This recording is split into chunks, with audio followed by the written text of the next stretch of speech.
What is up, y'all? I'm Dr. Ray Gorman, physical therapist and founder of Engage Movement. Today, we're going to talk about what you can do to ditch the clinical grind and why you are even stuck in it in the first place. So, I want to touch base on and tell a little bit of a story of my background. Back in 2014, it was my first year of practice. I was working in traditional outpatient orthopedic physical therapy. And I really thought that like working my way up the corporate ladder was going to be something that I did. I thought I was going to be in the clinical realm forever. I thought I was going to be in healthcare forever. And I think I was just a little naive at that point. Things are different when you are practicing as a PT tech versus when you actually have the responsibility and, the weight of being a practicing licensed physical therapist.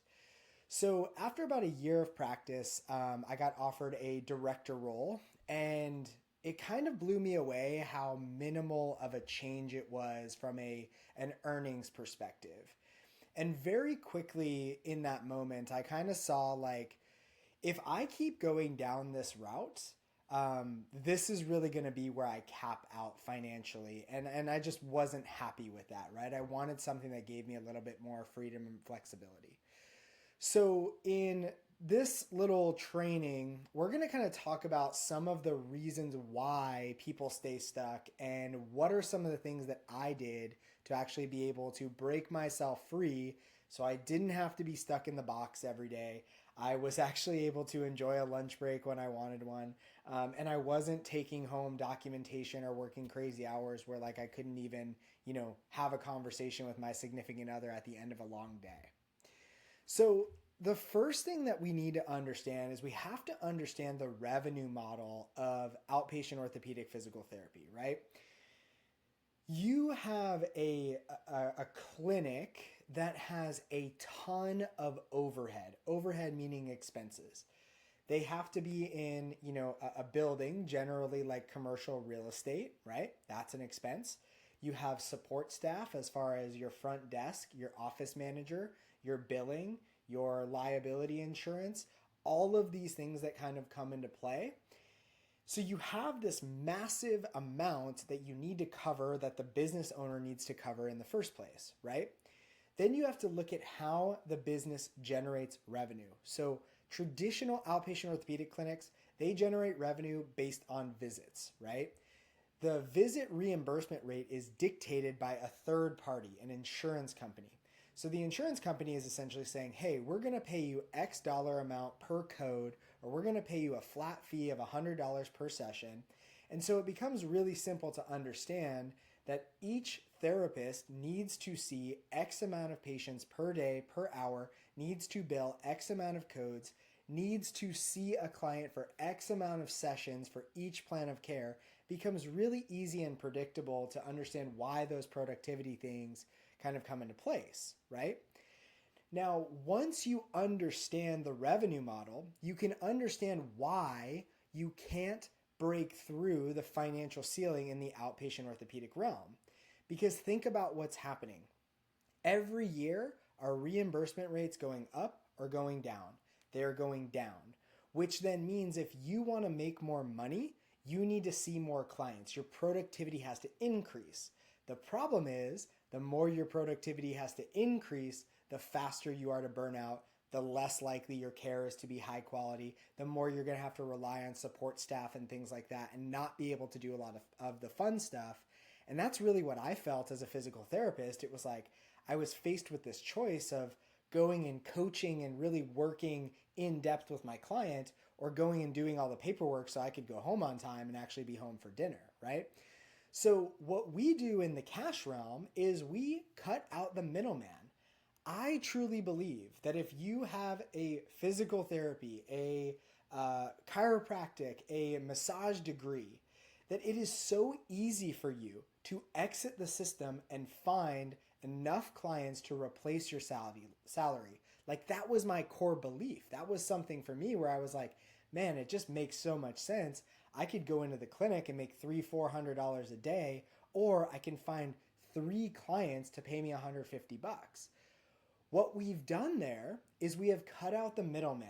right? We have literally said, okay, the way that we're going to set up our business is I am going to minimize overhead, right? So I'm going to cut out all of these big expenses, this fancy office, all of this support staff.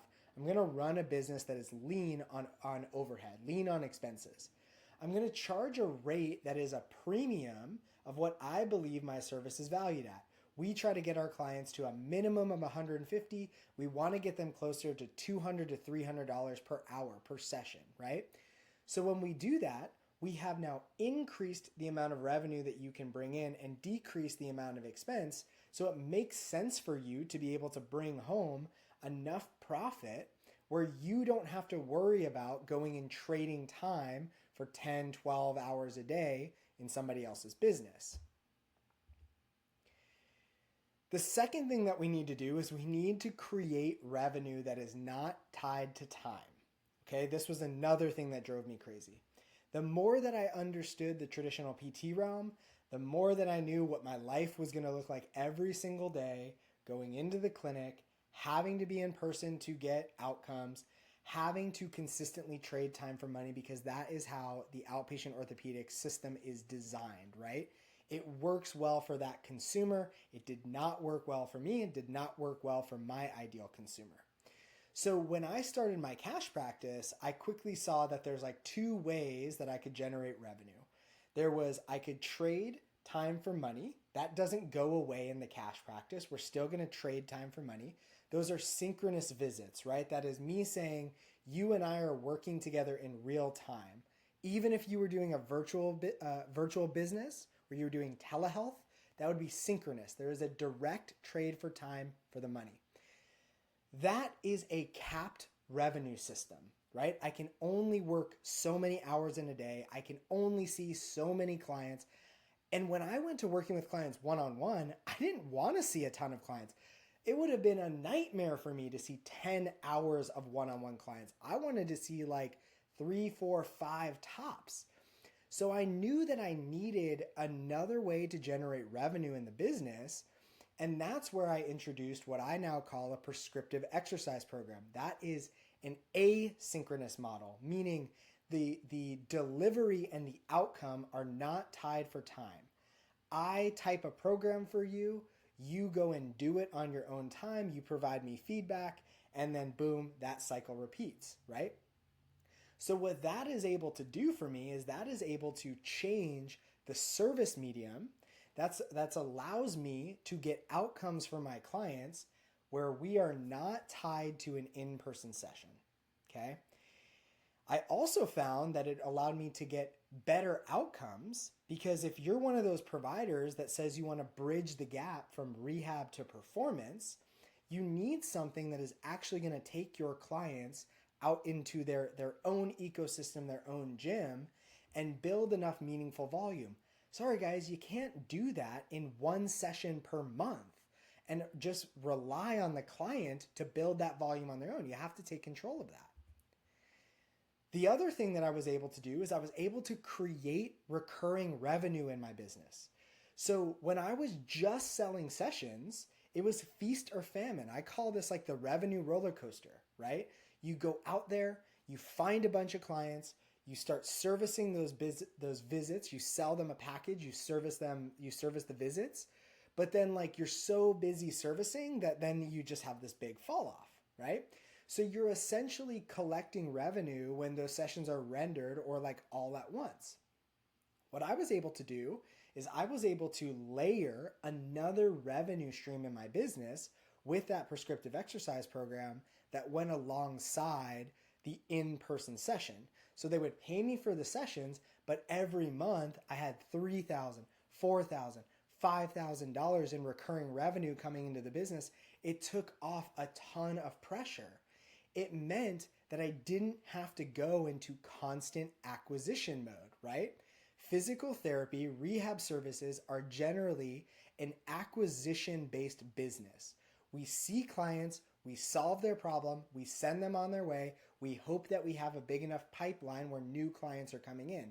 That works really well in the traditional medical model because you have doctors referring them over to you. You have clients having surgery and coming to see you. The pipeline is not the same in cash-based businesses, so you can't treat it the same, right? So what I wanted to do is I wanted to move to a retention-based model. Now, what a lot of people will do is they will try to retain clients by selling them one session per month in perpetuity. Like it's $185 a month, whatever your lowest package rate is, you pay that dollar amount, and then they just come in, they get the visit, they go from that. But like now you're still tied to time. So for me, it was really a combination of the asynchronous program with the recurring revenue. The last thing is, I know you've heard me talk about like, well, you don't just want to sell packages. You don't just want to sell packages, but you do want to sell packages. The reason for that is what we have seen is this guarantees lifetime value or plan of care value, okay? It's going to be really hard if you, let's say that you have $200 an hour rates. It's going to be really hard for you to build a business with enough volume if you only see clients for 5 sessions, right? If you don't pitch your package as an actual outcome, as an actual solution of getting them back to blank. So what happens in the cash-based realm is you start to see these clients and they start to feel better faster, right? After 5 sessions, maybe they're out of pain, but their real problem isn't solved. And what happens is as the pain goes down, the cost and the cost starts to increase and the value starts to decrease because that person thinks their problem is solved. But when we sell them 10 sessions where the solution isn't just getting out of pain, it is getting back to blank, getting back to CrossFit, getting back to running, getting back to pickleball, whatever it is, we can guarantee that lifetime value. We can guarantee we want to guarantee at least $2,000 per client interaction. The more predictability that you can have in your business, the less stress you will have and the bigger risk you can take, right? Now, here's where people get it wrong. They think this has to be an all or nothing mentality. They think if this client doesn't buy this package, then there's nothing I can do for them. No, you need to have negotiation tactics and payment split boundaries within your business. So maybe if you do a 10 session package, you allow your clients to split it up over 3 months. If you do a 6 session package, you allow your clients to split it up over 2 months, right? And now you have revenue that is rolling in. It's not recurring revenue because it doesn't happen in perpetuity forever. It is multi-payment revenue, but it still gives you a glimpse of flexibility. So I hope that this video helps you understand why you're in the situation that you're in, in the traditional realm, where there's all that expense, there's all that overhead. And when you move to a business that is high profit, that is high margin, you don't have to worry about a lot of these things. And this is why when I say you can replace your salary, you can replace your income in like 15 hours per week, it is because of these principles. So if this stands out for you, and you want to chat a little bit further, head down into the caption below. You can find my link to book a call, or you can head over to engagemovement.com if you want to check out a little bit more of what we do, or you can always message me over on Instagram @RayGormanDPT. Hope this was helpful, y'all. I'll see you on the next one.